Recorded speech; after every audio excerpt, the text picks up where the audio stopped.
Bike நான் போறேன்னா ஐயோ நீ வேலைக்கு போய் என்ன பண்ண போற எனக்கு ஒண்ணுமே புரியல எனக்கு. எல்லாரும் அசிங்கமா திட்டுறாங்க. நான் வேலைக்கு போறேன். அசிங்கமா கேட்பாங்க. காரித்து போங்கப்பா, 33 வயசாகுது, ஊரே காரித்து போகுது. எங்க அப்பா அம்மா அசிங்கமா கேட்டாங்க, எல்லாரும் திட்டுறாங்க. தண்டை சோறு சாப்பிட்டு சுத்தி கிடக்குறேன்னு அதெல்லாம் கண்டுக்கூடாது. நாகப்பாலம் சீசன் நாகப்பாலம் வச்சு பொறிக்க தூணலாம். சீனா உடம்புக்கு ஹெல்த். உடம்ப பாரு. நீ வேலைக்கு போய் என்ன பண்ண போற? 22 தானே, என்ன பண்ண போற? இரு பொறுமையா ஒரு 30 வயசுல பாரு. உலகம் இன்னும் கொஞ்சம் நாள்ல அழிய போகுது. அப்புறம் வேலைக்கு போய் காசு பணம் சேர்த்து வச்சு எல்லாம் வேஸ்டா போயிடும். கம்முன்னு இருப்பா. நீ வேலைக்கு போற மாதிரி என் கூட என் நம்பர் டெலிட் பண்ணு. வேலைக்கு போல நான் போயிடலாம் போடு.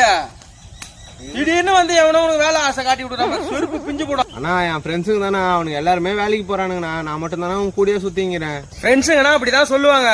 வேலைக்கு போலாம் மச்சான் அப்படி இப்படின்னு சொல்லிட்டு ஃபுல்லா உனக்கு குடிப்பானுங்க. வாரம் ஞாத்திக்கிழமை ஆனா குடிச்சிட்டு வண்டியை போனேன்னா ஊந்து கிடப்பானு. அந்த மாதிரி நான் கிடையாது. எனக்கு எந்த பழக்கமும் இல்லைன்னா ஒண்ணு வேலைக்கு போக மாட்டான். அவ்வளவுதான். வேலைக்கு